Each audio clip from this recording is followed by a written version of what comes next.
Students, बेटा अब तक जो हमने किया, हमने जर्नल एंट्रीज की। जर्नल एंट्रीज में हमने अब तक क्या किया कि कोई भी ट्रांजेक्शन आपकी होती है, कोई भी ट्रांजेक्शन जो आपकी फाइनेंशियल नेचर की है, उसको हमें कैसे रिकॉर्ड करना है। सबसे पहले जो हम रिकॉर्ड करते हैं वो उसको जर्नल में रिकॉर्ड करते हैं। जर्नल के बाद हमने क्या किया, हमने कैश बुक और सब्सिडरी बुक स्टडी की। ठीक है, मतलब पहले हमारी इनिशियल जो रिकॉर्डिंग हुई वो हमारी जर्नल में हुई, उसके बाद हम उसको क्लासिफाई करना स्टार्ट कर देते हैं, क्लासिफिकेशन करना स्टार्ट कर देते हैं।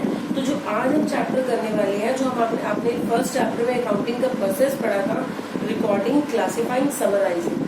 सो अभी तक हमने किया रिकॉर्डिंग, अब हम करने वाले हैं क्लासिफिकेशन। चैप्टर इज लेजर, मतलब ये chapter number 13 ledger. It's all about classification कि जो जो जर्नल एंट्रीज आपकी होती है उनको आप क्लासिफाई करके आप कैसे कैसे कहाँ कहाँ पे रिकॉर्ड कर रहे हो, that is your ledger. Simple सा है, बहुत इजी है। एक ही एग्जाम्पल लूंगी मैं आपको, उसी से आपको कराऊंगी, बुक से भी नहीं करा रही हूँ। जर्नल हम देते हैं कि कौन कौन सी एंट्रीज होती है और उनको कैसे कैसे हम रिकॉर्ड करते हैं और कैसे कैसे उनको क्लासिफाई करते हैं, या फिर ये कहो कि जब जर्नल एंट्रीज को रिकॉर्ड किया उसके बाद उनकी posting, I am using the word posting. Posting means कि जब आप अपनी जर्नल एंट्रीज को रिकॉर्ड करके जब आप उसको यहाँ क्लासिफाई कर देते हो अलग अलग अकाउंट्स में, दैट इज कॉल्ड पोस्टिंग। इसको हम लेजर पोस्टिंग बोलते हैं। ठीक है, ये हमने वैसे अकाउंटिंग इक्वेशन में भी किया था, टी शेप अकाउंटिंग में, लेकिन that was just a small description of that.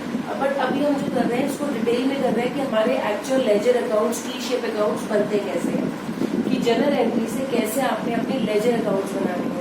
अगर लेजर आपको आगे आना, आगे अकाउंट्स बनाने में कभी कोई डिफिकल्टी नहीं होती है, क्योंकि ये पूरी अकाउंटेंसी में यही चीज आपकी यूज होती है। ओके, सो सपोजिंगली पहली मैं एंट्री आपको करा रही हूँ, April 1 की कोई भी ट्रांजेक्शन हम ले लेते हैं। Supposedly started business with cash 20,000 rupees. Started business with cash 20,000 rupees. Business start किया है, कैश लगाया है 20,000 रुपए, तो वो किस नाम का लगेगा, कैपिटल के नाम का लगेगा। तो हम उसको रिकॉर्ड कैसे करेंगे, cash account debit to capital account. Format I hope सबको पता है, फॉर्मेट जो हमारे जनरल एंट्री का होता है वो तो है ही है कि your date, particulars, your ledger folio और अमाउंट। लेजर फोलियो स्टार्टिंग में बताया था जब मैंने आपको जनरल एंट्री कराई थी। लेजर फोलियो मीन्स कि ये वाली पर्टिकुलर एंट्री लेजर में कौन से पेज नंबर पे है। Folio means page number, ledger में कौन से फोलियो पे है, लेजर में कौन से पेज नंबर पे है। ऐसे ही जो हमारे अकाउंट्स बनते हैं तो उनका भी यही फॉर्मेट बनता है, योर डेट, योर पर्टिकुलर्स, एक छोटा सा कॉलम यहाँ पे भी बनता है जिसको हम बोल देते हैं JF, that is your journal folio. अब जर्नल फोलियो क्या बताता है कि ये जो पर्टिकुलर अकाउंट है जहाँ पे जो आपने एंट्री रिकॉर्ड की हुई है वो जर्नल एंट्री में कौन से पेज नंबर पे आती है। ओके, अब उसके बाद है आपका सपोजिंग जैसे आपने लिखा हुआ है journal of so and so page number 92, तो यहाँ पे हम लिखेंगे लेजर जो आपका है जो उस पर्टिकुलर पेज नंबर 92 पे अवेलेबल है। ऐसे ही हम हर ट्रांजेक्शन को रिकॉर्ड करेंगे। ये हमारी डेट हो गई, पर्टिकुलर्स हो गए, अमाउंट हो गया, और ऐसे ही मतलब हमारा एक टी शेप अकाउंट बनता है जो हम ऑलरेडी स्टडी कर चुके हैं डिटेल में। ओके, सो अब मैं आपको बता रही हूँ started business with cash, cash account debit to capital account 20,000 rupees. Business start किया है 20,000 cash account debit to capital account. अब आपको एक चीज याद रखनी है बेटा, हमें ये पता है कि ये हमारी डेबिट साइड होती है और ये हमारी क्रेडिट साइड होती है, पता है ये चीज हमें। अब डेबिट में कोई भी ट्रांजेक्शन जब आप रिकॉर्ड करोगे तो वो स्टार्ट होगी 2 से। कोई भी ट्रांजेक्शन जब आप किसी भी अकाउंट में डेबिट साइड में रिकॉर्ड कर रहे हो, हमेशा हर टाइप के अकाउंट में वो स्टार्ट होगी 2 से, और यही अगर आप उसको क्रेडिट में रिकॉर्ड कर रहे हो तो वो स्टार्ट होगी 5 से। क्लियर है ये? अगर आप डेबिट में रिकॉर्ड कर रहे हो तो 2 से, और अगर आप क्रेडिट में रिकॉर्ड कर रहे हो तो 22 से। वैसे आजकल ऐसा कुछ नहीं रह गया, ये as per your traditional accounting था कि हम ये 2 और y लिखते थे। अगर आप ये नहीं भी लिखोगे तो भी करेक्ट माना जाता है as per modern accounting, but इसको हम लिखेंगे और हम क्या करेंगे, डेबिट साइड में कुछ भी अगर हम रिकॉर्ड कर रहे हैं तो वो 2 से स्टार्ट होगा, टू कैश, टू कैपिटल, कुछ भी। और बाय, अगर आप क्रेडिट में कुछ रिकॉर्ड कर रहे हो तो वो बाय से स्टार्ट होगा। ठीक है, अब हमें ये पता है कि यहाँ पे टू से स्टार्ट होना है, यहाँ पे बाय से स्टार्ट होना है। अब देखिए आपकी एंट्री क्या है, cash account debit to capital account. सबसे पहले क्या आया, कैश अकाउंट डेबिट, पैसा आपके पास आया है, कैश अकाउंट डेबिट होगा। तो इस केस में जब आपके पास पैसा आया है तो आप एंट्री क्या करोगे, उसके रिकॉर्ड कैसे करोगे, cash account debit to capital. अब पैसा आया है, मैं कहाँ रिकॉर्ड कर रही हूँ, कैश अकाउंट में रिकॉर्ड कर रही हूँ। जब मैं उसको कैश अकाउंट में रिकॉर्ड कर रही हूँ तो ये देखिए मैंने कैश को क्या किया हुआ है, ये चीज मैं आपको पहले भी करा चुकी हूँ, कैश अकाउंट डेबिट, कैश को डेबिट किया हुआ है। तो जब मैं कैश अकाउंट में पोस्ट कर रही हूँ तो उसकी डेबिट साइड में पोस्ट करूंगी, तो क्या आ जाएगा, टू कैपिटल अकाउंट 20,000 रुपीज। मैंने कैश अकाउंट में पोस्ट किया, जनरल एंट्री मेरी थी cash account debit to capital account. Cash को मैंने क्या किया था, डेबिट, तो कैश अकाउंट के डेबिट साइड में रिकॉर्ड हो जाएगा, टू से स्टार्ट होता है यहाँ पर, टू कैपिटल अकाउंट। आपको एक चीज और याद रखनी है यहाँ पर, जब आप ये अकाउंट बना रहे हो, मतलब मेरे अकाउंट में मेरा ही नाम यूज नहीं हो सकता है। मतलब मैं ये नहीं कर सकती कैश अकाउंट बना रही हूँ और यहाँ पे लिख दो टू कैश, मेरा अकाउंट है, मेरा ये कैश अकाउंट है, तो यहाँ पे मेरा नाम यूज नहीं होगा। मतलब कैश अकाउंट है तो कैश का नाम यूज नहीं होगा। ठीक है, ऑब्वियसली ऑपोजिट वाले का होगा। तो ऑपोजिट में क्या है, अगर कैश डेबिट है और ऑपोजिट में क्या है, कैपिटल, तो टू कैपिटल अकाउंट आपने रिकॉर्ड कर दिया 20,000 रुपीज। ऐसे ही एक मेरा cash account, double entry system हमें याद है कि एक मेरा कैश अकाउंट इफेक्ट होगा, तो मतलब एक टाइम पे आपका ड्यूअल, किसी भी ट्रांजेक्शन का ड्यूअल एस्पेक्ट होता है। मतलब एक ट्रांजेक्शन आपकी दो जगह पे तो मिनिमम अकाउंट्स पे इफेक्ट डालती ही डालती है। अब जब दो जगह पे डालती है, एक तो मेरा कैश अकाउंट में इफेक्ट आया, दूसरा मेरा कौन से अकाउंट में आएगा, कैपिटल अकाउंट में इफेक्ट आएगा। तो साथ साथ मैं इसको कैपिटल अकाउंट में भी पोस्ट कर देती हूँ। छोटा छोटा सा बनाएंगे बेटा, स्पेस नहीं है।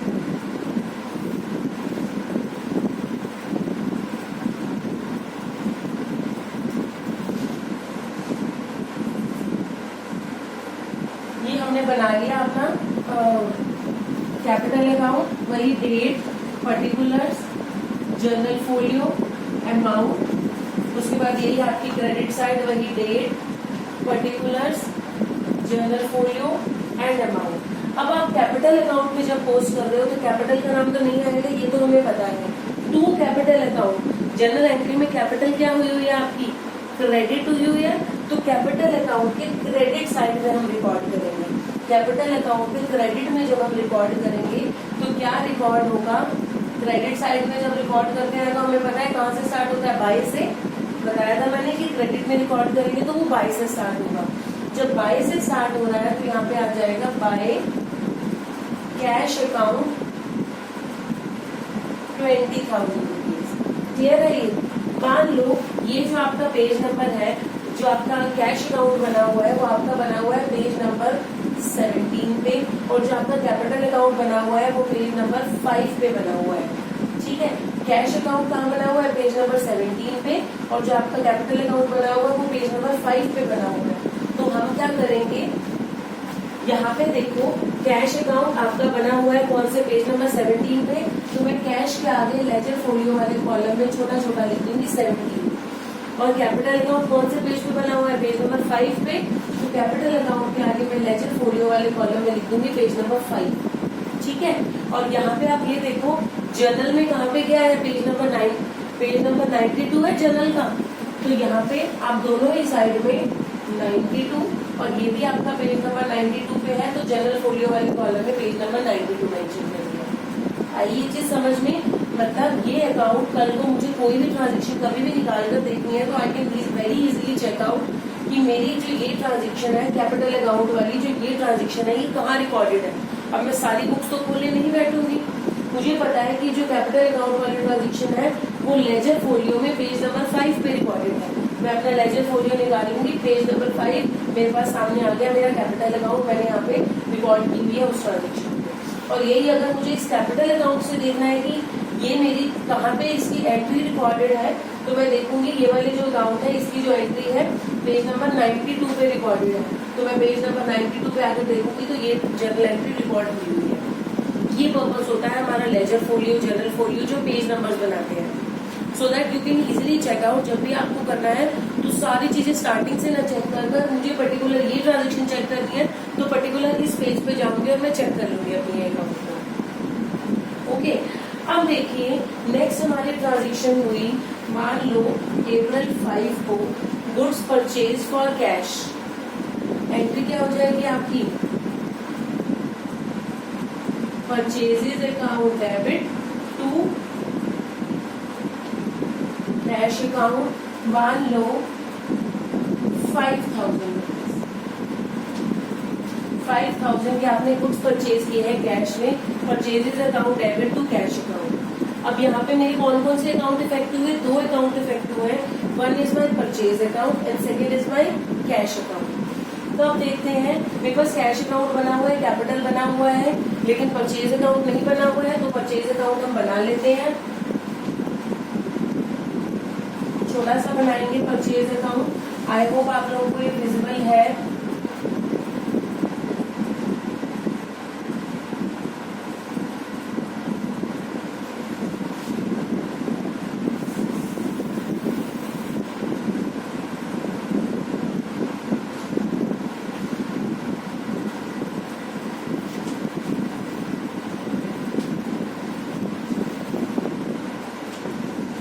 ये हमने बना लिया अपना परचेज अकाउंट। मेरी जनरल एंट्री क्या थी, purchases account debit to cash account.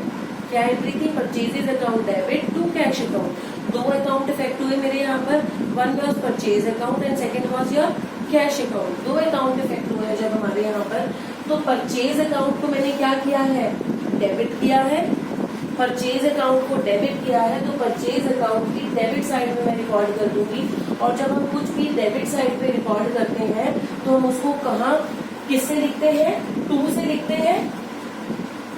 ये है आपकी अप्रैल 5 की ट्रांजेक्शन, तो हम यहाँ पे लिख देंगे अप्रैल 5 आपकी क्या एंट्री हुई है, टू। मैंने आपको बोला था अगर परचेज अकाउंट है तो परचेज का नाम नहीं आएगा, हमारा अकाउंट है तो उसमें हमारा नाम यूज नहीं हो सकता, तो उसका ऑपोजिट वाले का होता है, that is your to cash account. 5,000 rupees आपने गुड्स परचेज की हैं, आपने उसको रिकॉर्ड कर दिया। क्लियर है ये, मैंने इसको रिकॉर्ड कर दिया परचेज अकाउंट में। अब सेकंड जो मेरा अकाउंट इफेक्ट हुआ है that is the cash account. अब कैश अकाउंट इफेक्ट हुआ है, कैश को मैंने यहाँ पे क्या किया हुआ है, क्रेडिट किया हुआ है, कैश को क्रेडिट किया हुआ है, तो कैश अकाउंट के क्रेडिट साइड में रिकॉर्ड हो जाएगा। यहाँ है मेरी क्रेडिट साइड, क्रेडिट साइड में जब रिकॉर्ड करते हैं तो बाय से स्टार्ट करते हैं, बाय से स्टार्ट करेंगे तो बाय परचेजेज अकाउंट, आपने गुड्स परचेज की है 5,000 रुपीज की, आपने इसको रिकॉर्ड कर दिया। दो अकाउंट इफेक्ट हुए थे हमारे, one was your purchase account and other was your cash account, तो उसको हमने सीधा का सीधा परचेज अकाउंट में रिकॉर्ड कर दिया। अब इसमें आगे सपोजिंगली एक हम और लेते हैं इसमें, नेक्स्ट मैं आपको बता रही हूँ, purchase goods from Ram, purchase goods from Ram April 10, purchase goods from Ram 5,000 rupees. अब ये नहीं बता रहा था कि कैश है या क्रेडिट है, लेकिन नेम दिया हुआ है, दैट मीन्स व्हाट, कि वो क्रेडिट पे है, तो एंट्री क्या हो जाएगी आपकी, purchases account debit to Ram account 10,000 rupees. आपने गुड्स परचेज की है राम से, क्रेडिट पे 10,000 में। अब दो अकाउंट इफेक्ट हुए यहाँ पे भी मेरे, कौन कौन से, one was your purchase account and other was your Ram account. दो अकाउंट इफेक्ट हुए हैं, तो परचेज अकाउंट क्या हुआ है यहाँ पर, डेबिट हुआ है, तो परचेज अकाउंट की डेबिट में रिकॉर्ड कर लेंगे। तो आपकी है ये अप्रैल 10 की ट्रांजेक्शन है आपकी, टू राम अकाउंट, कैसे कितनी की है आपकी, 10,000 की, आपने 10,000 से रिकॉर्ड कर दिया। आगे मैं अपना एक और अकाउंट बनाऊंगी which is Ram account.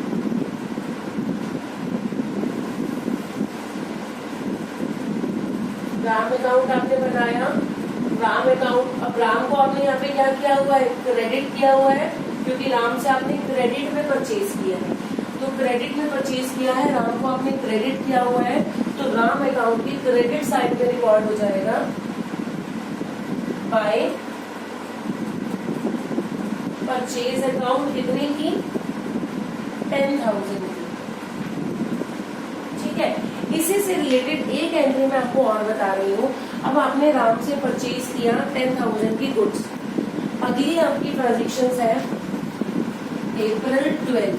April 12 को paid to Ram after receiving a discount of 10%। Okay, paid to Ram after receiving a discount of 10%। अब राम को मैंने कितने की गुड्स खरीदी थी, मैंने राम से 10,000 की, जब मैं उसको पेमेंट करने लगी तो उसने मुझे 10% का डिस्काउंट दे दिया। तो मतलब 10,000 की गुड्स मैंने परचेज की है, 10% का आपको उस पर डिस्काउंट मिल गया है, दैट मीन्स व्हाट, 1,000 का आपको डिस्काउंट ही मिल गया, तो आपको पेमेंट कितनी करनी पड़ी, 9,000 की। जनरल एंट्री क्या बनेगी, मेरे यहाँ से पैसा कितना बाहर गया, 9,000 टू बैंक अकाउंट या टू कैश अकाउंट, कितना गया है हमारे यहाँ से, 9,000 रुपीज हमारे यहाँ से गया है, तो मैंने सीधा टू कैश कर दिया 9,000। और राम को आपने पे किया और राम ने हमें 1,000 का डिस्काउंट भी दिया है, डिस्काउंट हमें रिसीव हुआ है, this discount is an income for me, कह सकते हो, या फिर मैं ये कह सकती हूँ not income, it is a gain for मी, मेरे लिए ये फायदा है, क्योंकि जहाँ मैंने राम को 10,000 पे करने थे उसने मुझे 10% का डिस्काउंट दे दिया, मतलब 1,000 रुपए का उसने मुझे डिस्काउंट दे दिया। अब 1,000 का जब उसने मुझे डिस्काउंट दिया तो मेरे लिए ये इनकम हुई या मेरे लिए ये गेन हुआ। तो रूल याद है आपको नॉमिनल अकाउंट का, debit all expenses and losses, credit all incomes and gains. अब this is a gain for me, तो इसको मैं क्या करूंगी, क्रेडिट टू डिस्काउंट अकाउंट, और किसको दिया है आपने, राम को, राम अकाउंट डेबिट कितना देना था, 10,000 rupees, to cash 9,000, to discount 1,000 rupees. आगे बेटा ये समझ में कि आपने क्या किया, आपने सिंपली राम को पे किया है, 10% डिस्काउंट राम ने हमें दिया, तो हमें कितना देना पड़ा, नेट 9,000 रुपए देना पड़ा, 1,000 का हमें डिस्काउंट मिल गया, जनरल एंट्री तो हमारी। अब हमें ये समझना है कि इस टाइप की एंट्री में आपको इसको पोस्ट कैसे करना होता है। अब यहाँ पे देखो तो 3 अकाउंट इफेक्ट हुआ है हमारे, एक हमारा राम अकाउंट इफेक्ट हुआ है, एक हमारा कैश अकाउंट इफेक्ट हुआ है, और एक हमारा डिस्काउंट अकाउंट इफेक्ट हुआ है। तो देखिए आपका राम अकाउंट इफेक्ट हुआ है, मैंने आपको बोला था कि हमारे अकाउंट में कभी भी हमारा नाम यूज नहीं होगा, ठीक है। अब राम को मैंने क्या किया हुआ है, डेबिट किया हुआ है, राम को डेबिट किया हुआ है, तो राम अकाउंट में डेबिट साइड में रिकॉर्ड हो जाएगा। किस नाम से, राम को डेबिट 10 से किया हुआ है, नाम तो मैं सामने वाले का लूंगी, नाम तो मैं जो ऑपोजिट आपने क्रेडिट किया हुआ है जिसको, उसका लूंगी, लेकिन अमाउंट मेरा ही यूज होगा। अब मैंने ये देखो कि राम को जो डेबिट किया हुआ है वो 10,000 से किया हुआ है, तो एनी हाउ राम के डेबिट में 10,000 रिकॉर्ड करना है। किस नाम से करेंगे, कैश और डिस्काउंट के नाम से। तो आप कैसे रिकॉर्ड करोगे इसको, April 12 to cash account 9,000 rupees, to discount account 1,000 rupees, हो गया हमारा। और तीसरा जो हमारा अकाउंट इफेक्ट, उसके बाद राम अकाउंट में तो हमने पोस्ट कर दिया। सेकंड हमारा कौन सा अकाउंट इफेक्ट हुआ, कैश अकाउंट, अमाउंट इसी का लेंगे। अब यहाँ पे 2 चीजें आ रही हैं, कैश अकाउंट है, ऑपोजिट में क्या है, राम, नाम मैं राम का यूज करूंगी, लेकिन अमाउंट जो मेरे आगे लिखा हुआ है मैं वही लूंगी। कैश को क्या किया हुआ है आपने यहाँ पे, क्रेडिट किया हुआ है, कैश को क्रेडिट किया हुआ है, तो कैश अकाउंट की क्रेडिट साइड में रिकॉर्ड हो जाएगा। कितने से कैश को क्रेडिट किया हुआ है, 9,000 से, तो 9,000 से ही रिकॉर्ड होगा, लेकिन नाम किसका यूज होगा, ऑपोजिट वाले का। अगर कैश क्रेडिट हुआ हुआ तो डेबिट क्या हुआ है, राम, तो कैश अकाउंट के क्रेडिट साइड में April 12 को आप रिकॉर्ड कर दोगे बाय राम अकाउंट। कितना पे कर दिया आपने उसको, 9,000 रुपीज आपने उसको पे कर दिया। और कर दिया हमने यहाँ पे रिकॉर्ड। और तीसरा जो उसके बाद हमारा अकाउंट इफेक्ट हुआ है that is discount account. Discount account effect हुआ है, डिस्काउंट को मैंने यहाँ पे क्या किया हुआ है, क्रेडिट, डिस्काउंट को क्रेडिट किया हुआ है। डिस्काउंट अकाउंट भी हम बनाकर देख लेते हैं, थोड़ा सा नीचे बना लेते हैं। डिस्काउंट अकाउंट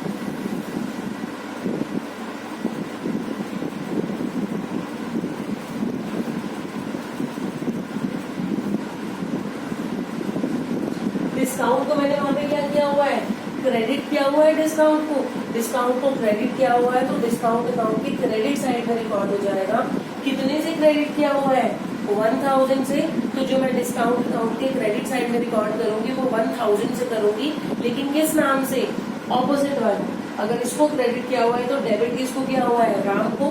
तो डिस्काउंट अकाउंट की क्रेडिट में हम रिकॉर्ड कर देंगे April 12 को by Ram account 1000 rupees. Clear है ये हमने यहाँ पे रिकॉर्ड कर दिया डिस्काउंट अकाउंट की क्रेडिट में April 12 को by Ram account 1000 rupees. Okay, अब आपकी आती है next last transaction April 15। Again purchase goods from Ram, आपने खरीदी है 5000 या purchase goods from Ram 4000 rupees. तो एंट्री क्या हो जाएगी आपकी वही same, purchases account debit to Ram account 4000 rupees. Purchases account और राम अकाउंट, दो अकाउंट इफेक्ट हुआ है, one is your purchase account and other is your Ram account. अब परचेज अकाउंट जब आपका इफेक्ट हुआ है तो परचेज अकाउंट क्या हुआ है, डेबिट। तो परचेज अकाउंट की डेबिट में हम रिकॉर्ड कर देंगे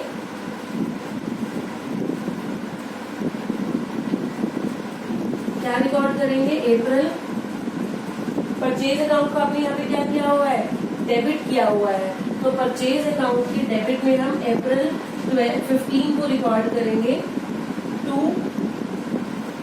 राम अकाउंट 4000 की गुड्स परचेज की है तो 4000 से हम उसको रिकॉर्ड कर देंगे। क्लियर है ये। और दूसरा आपका कौन सा अकाउंट इफेक्ट हुआ है, राम अकाउंट। अब राम को आपने क्या किया है यहाँ पर, क्रेडिट। राम को अगर आपने क्रेडिट किया हुआ है तो राम के अकाउंट में क्रेडिट साइड में हम रिकॉर्ड करेंगे बाय परचेजेस अकाउंट। कितने की है, 4000 की है तो 4000 हमने यहाँ पे रिकॉर्ड कर दिया। क्लियर है बेटा। जो जो ट्रांजेक्शन हमारी होती गई ये हमारी रिकॉर्डिंग थी और ये हमारी क्लासिफिकेशन है।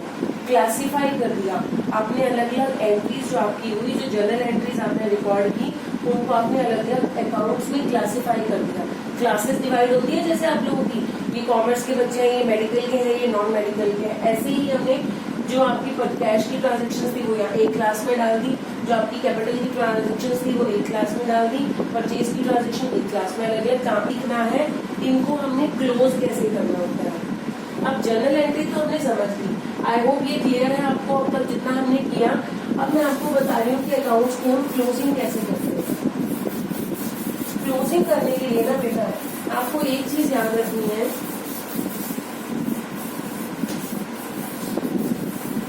जो हमारे होते हैं रियल अकाउंट और जो होते हैं हमारे पर्सनल अकाउंट, इनका जो क्लोज करने का तरीका है वो एक ही होता है। मतलब अब हमें क्लोजिंग करनी है या फिर हम इसको क्या बोल देते हैं, क्लोजिंग और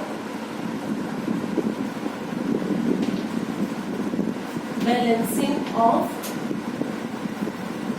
अकाउंट्स। क्लोजिंग और बैलेंसिंग ऑफ अकाउंट्स तीन टाइप के हमारे अकाउंट होते हैं, रियल, पर्सनल और नॉमिनल। अब हमारा जो रियल और पर्सनल है उनको क्लोज करने का तरीका सिमिलर है, बट ये नॉमिनल अकाउंट जो होते हैं जिसमें हमारे खर्चे या हमारी इनकम जाती हैं उनको हम क्लोज ऐसे नहीं करते हैं। उनको हम लास्ट में सीधा जब अपना समरी बनानी होती है, रिकॉर्डिंग, क्लासिफिकेशन, समराइजिंग जब समरी बनानी होती है तो उसको हम trading and profit and loss में ट्रांसफर कर देते हैं। वो भी हम देखेंगे कैसे करेंगे, बट फिलहाल के लिए closing balance of account of your real and personal account. Real और पर्सनल अकाउंट के केसेस में अकाउंट्स को हम क्लोज कैसे करते हैं। क्लोज करने के लिए रियल एंड पर्सनल अकाउंट्स में क्या करना होता है हमें, हम एक वर्ड यूज करते हैं, to balance carried down. To balance carried down मतलब क्या है, अब आपको मैंने बताया कि क्लोज करने के लिए सीधे के सीधे वो उनके हम बैलेंसेस कैलकुलेट कर लेते हैं। हमें ये पता है कि डेबिट साइड में हम क्या रिकॉर्ड करते हैं, 2 से रिकॉर्ड करते हैं, और क्रेडिट साइड में हम बाय से रिकॉर्ड करते हैं। तो आपको यहाँ ये समझना है कि कब आपको डेबिट साइड पे रिकॉर्ड करना है, बैलेंस कैरेट डाउन लिखते हैं, अभी 2 हटा देती हूँ मैं, हम लिखते हैं बैलेंस कैरेट डाउन। अब बैलेंस कैरेट डाउन जो हमें लिखना होता है वो कहाँ पे लिखना है, डेबिट में लिखना है, क्रेडिट में लिखना है।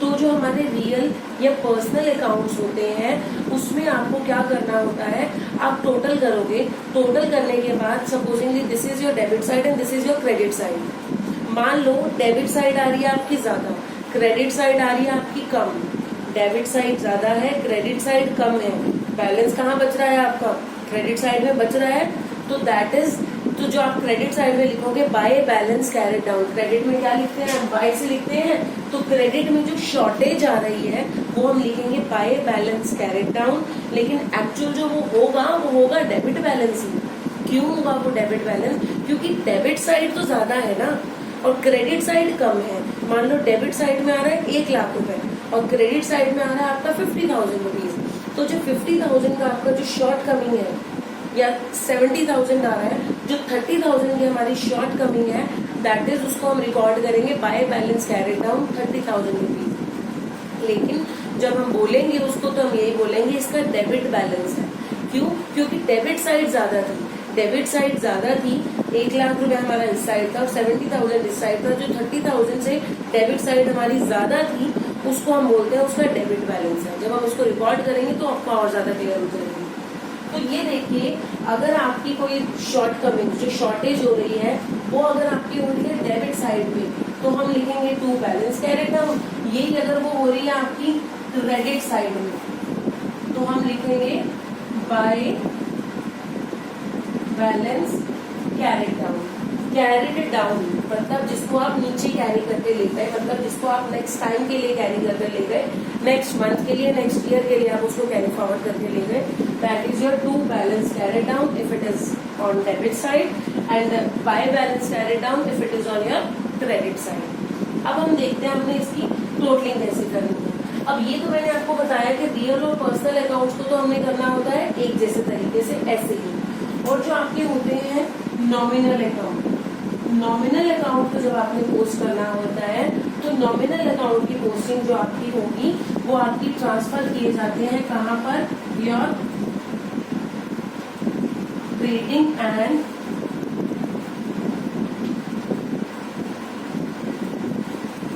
Profit and loss account, trading and profit and loss account को उसको ट्रांसफर कर देते हैं। लास्ट में बिल्कुल अकाउंट नॉमिनल अकाउंट के जितने भी आपके जो खर्चे और इनकम्स वाले जो अकाउंट है उनको हम क्लोज नहीं करते, उनको हम सीधा लास्ट में trading and profit and loss account में ले जाते हैं, जहां से हमारा एक्चुअल प्रॉफिट या लॉस निकलता है फर्म का पूरे साल के एंड में। तो फिलहाल जो हम देख रहे हैं हम नॉमिनल अकाउंट्स को क्लोज नहीं कर रहे हैं, हम अपने रियल या पर्सनल अकाउंट्स को क्लोज कर रहे हैं। अब ये देखो कैश अकाउंट, कैश मेरा क्या है, रियल अकाउंट है, इसकी हम क्लोजिंग करेंगे तो आप ये देखो कि मेरा डेबिट साइड पे कितना आ रहा है बैलेंस, डेबिट साइड पे है 20,000 रुपीज, 20,000 आपका डेबिट साइड पे है, और उधर से क्रेडिट में आपका कितना है 14, तो शॉर्ट कमिंग जो बच रही है वो यहाँ बच रही है 6,000 की, जो बैलेंस बच रहा है 6,000 का मैं यहाँ पे लिखूंगी क्रेडिट साइड में बच रहा है तो ऑफकोर्स बाय से लिखेंगे बाय बैलेंस कैरेट डाउन 6,000 और इसका हम टोटल करेंगे 20,000 रुपीज, और हमने दोनों को बैलेंस कर दिया, बैलेंस कर दिया। जो ये कमी थी आपकी 6,000 की, जो 6,000 से आपकी क्रेडिट साइड कम थी, तो यहाँ पे मैंने लिख दिया bye balance carried down 6,000 rupees. Clear है ये? तो अब मैं अगर कोई मुझसे पूछे तो कैश अकाउंट का डेबिट बैलेंस है क्रेडिट बैलेंस है, पहली बात तो कैश का कभी क्रेडिट बैलेंस होता ही नहीं है, नहीं होता है, बताई थी ये चीज मैंने कैश बुक के टाइम पे कि कैश में तो हमेशा डेबिट ही होगा, क्योंकि जितना मेरे पास कैश है उससे ऊपर मैं नहीं दे सकती। अगर बैंक हो तब भी हम मान सकते हैं कि बैंक ओवरड्राफ्ट आपने ले लिया और आपको पैसा मिल गया एक्स्ट्रा, लेकिन कैश का कभी भी क्रेडिट बैलेंस नहीं होता, हमेशा डेबिट बैलेंस होता है। तो डेबिट बैलेंस कितना है आपका? Debit balance of cash is 6000 rupees. Debit balance क्यों बोला? एक्चुअल तो डेबिट साइड ज्यादा है ना, एक्स्ट्रा तो यहाँ है ना, तो this is your debit balance. तो जो ये 6000 निकल कर आया है, this is my debit balance, although I am writing it on the credit side, but this is my debit balance. Okay, next is your capital account. अब capital account की जब मैं क्लोजिंग करूंगी, डेबिट में तो कुछ है ही नहीं, सारा कुछ क्रेडिट में ही है। 20,000 रुपीज मेरा यहाँ है, जब क्लोज करूंगी तो मैं यहाँ पे आप किस साइड को बैलेंस बच रहा है, क्योंकि यहाँ तो कुछ है ही नहीं, सारा का सारा वही है, तो क्रेडिट बैलेंस है इसका by two balance carried down 20,000 rupees. मैंने क्या रिकॉर्ड किया? रिकॉर्ड तो मैंने इसको डेबिट साइड में किया, लेकिन बैलेंस क्या है इसका? कोई पूछे मुझसे कैपिटल का क्या बैलेंस है, डेबिट बैलेंस है, क्रेडिट बैलेंस है, तो मैं कहूंगी क्रेडिट बैलेंस है। क्यों? क्योंकि क्रेडिट साइड मेरी एक्सेस आ रही है, जितने से एक्सेस आ रही है उतने से मेरा क्रेडिट बैलेंस है। दैट इज यहाँ तो और कुछ था ही नहीं, तो 20,000 से मेरी कैपिटल में क्रेडिट बैलेंस रखा हुआ है 20,000 रुपीज। क्लियर है ये? Next is your purchase account. Purchase account है, इसको आपने अभी क्लोज नहीं करना है, इसको हम छोड़ेंगे। इसको हम लास्ट में पूरा समरी जब बनाने लगता है, जब हम अपना trading profit and loss account बनाने लगते हैं, जो मैंने आपको यहाँ बताया, उसको हम तब रिकॉर्ड करेंगे, इसकी क्लोजिंग हम नहीं करेंगे। Next is your Ram account. Ram account की भी पोस्टिंग होगी। Ram account is your personal account, इसकी भी हम क्लोजिंग करेंगे। अब इसकी क्लोजिंग करेंगे तो आप ये देखो कि कितना है मेरा टोटल, 14,000 इस साइड है, क्रेडिट साइड में ज्यादा है, और डेबिट साइड में कितना है? 10,000 है। नीचे तो हम टोटल ही लिखेंगे 14,000, जो ज्यादा वाली साइड का होता है टोटल नीचे हमेशा वही लिखते हैं। ज्यादा वाली साइड का 20,000 था तो दोनों में 20 लिखा, ज्यादा वाली साइड का 20 था, यहाँ पर भी दोनों में 20 लिखा। यहाँ पे ज्यादा वाली साइड का 14 है तो नीचे भी 14 लिखा। बैलेंस जो आपका बच रहा है वो मेरा इस साइड पे बच रहा है 4,000 रुपीज, जो किस नाम से मैं लिखूंगी? To balance carried down 4,000 rupees. तो अब कोई मुझसे पूछेगा कि राम के अकाउंट में डेबिट बैलेंस है या क्रेडिट बैलेंस है, तो क्या कहूंगी मैं? 14,000 एक साइड था, क्रेडिट साइड में था, और 10,000 डेबिट साइड में था। मतलब मेरी जो क्रेडिट साइड थी वो 4,000 से एक्स्ट्रा थी। राम के अकाउंट में क्रेडिट साइड मेरी 4,000 से एक्स्ट्रा थी, तो मतलब राम का अकाउंट है क्रेडिट बैलेंस ऑफ 4,000 रुपीज। तो ऑल तो रिकॉर्ड मैंने कहा किया उसको डेबिट में, टू बैलेंस कैरिड डाउन 4,000। लेकिन कोई मुझसे पूछे कि राम का जी डेबिट बैलेंस है क्रेडिट बैलेंस है, तो ऑफकोर्स राम का क्रेडिट बैलेंस है 4,000 रुपए। 4,000 रुपए से क्रेडिट साइड ज्यादा थी, तो मैंने 4,000 रुपए से मतलब मेरा क्रेडिट बैलेंस है राम का। क्लियर है ये? और इससे भी देखा जाए तो राम से मैंने गुड्स परचेज की थी क्रेडिट पे, एंट्री हमने रिमूव कर दी है। राम से हमने गुड्स परचेज की थी क्रेडिट पे। जब क्रेडिट पे परचेज की है आपने गुड्स, तो डेफिनेटली वो मेरा क्रेडिटर बनेगा। और कितने से? आप ये देखो, एक बार आपने 10,000 की परचेज की थी, एक बार आपने 4 की परचेज की थी 14, जिसमें से 10 आप ऑलरेडी पे कर चुके हो, 4,000 पे करना बाकी है। तो राम के अकाउंट का क्रेडिट बैलेंस है 4,000 रुपीज। इस तरीके से भी आप कर सकते हैं। ठीक है जी। नेक्स्ट है आपका discount account. Discount account is also your nominal account, इसको भी हम रिकॉर्ड नहीं करेंगे। आई होप क्लियर है। लेजर में सिर्फ इतना ही करना है, इससे ऊपर आपको नहीं करना है। अगर ये समझ में आ गया तो आगे कोई भी डिफिकल्टी नहीं आएगी। All right everyone, thank you so much.